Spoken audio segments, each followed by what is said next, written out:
Bismillahirrahmanirrahim. Assalamualaikum warahmatullahi wabarakatuh. Perkenalkan, nama saya Rizky Wiratama dari jurusan Ilmu Hukum UIN Sunan Gunung Jati Bandung, kelas C. Di sini NIM saya adalah 11730500112. Di sini saya memenuhi tugas UAS dari matkul penyelesaian sengketa perdata.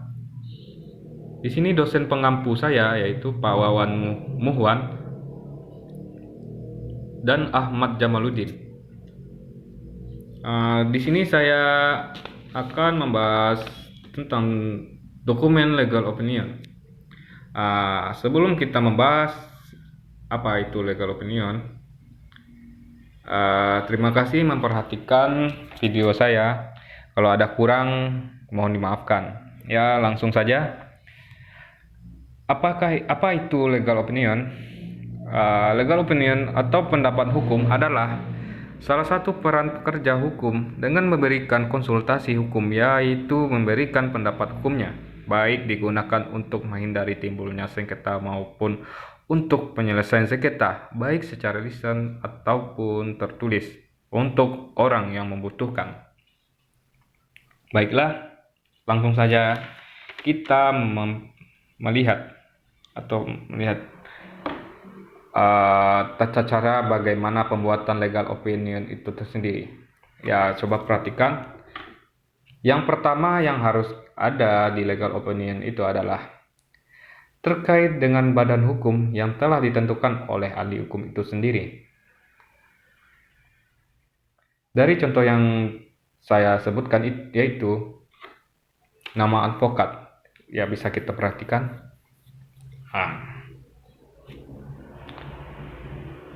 Dan sebelah kanan kita itu penempatan tanggal dan tepatnya harus ada. Contohnya Padang 20 April 2020. Dan selanjutnya perihal apa yang selanjutnya itu tujuan kepada siapa orang yang benar-benar tepat gitu. Contohnya yang sebelah kiri kepada yang terhormat Ahwaluddin di Padang. Selanjutnya,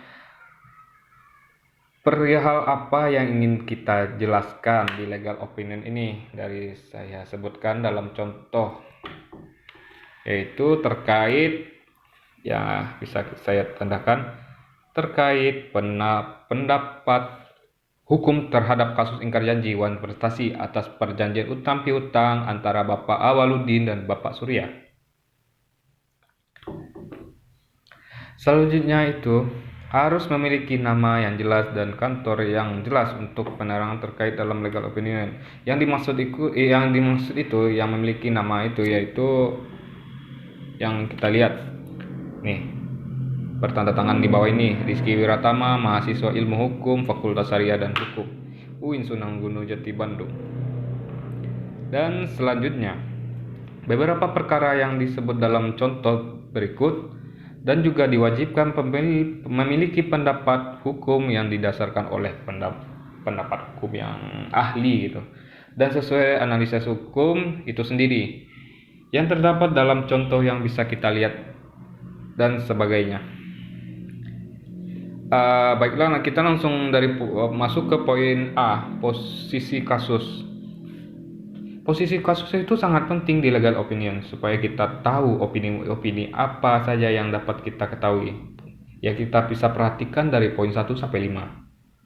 Baiklah.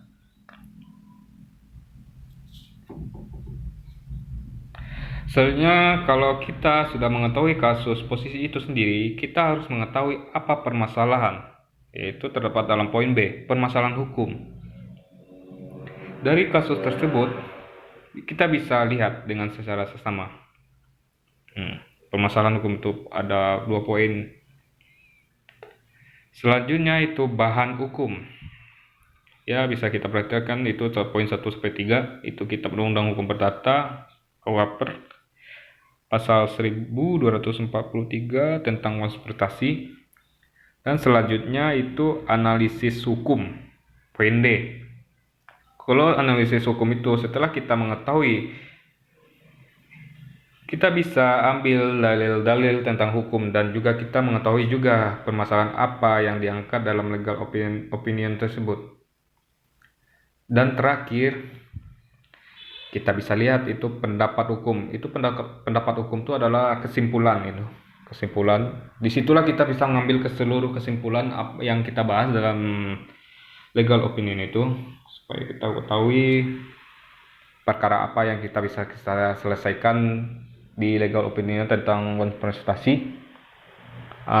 Baiklah, yang itu saya bisa sampaikan.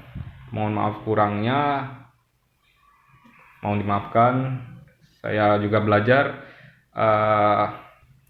dengan mengucapkan wabillahi taufiq wal hidayah. Assalamualaikum warahmatullahi wabarakatuh.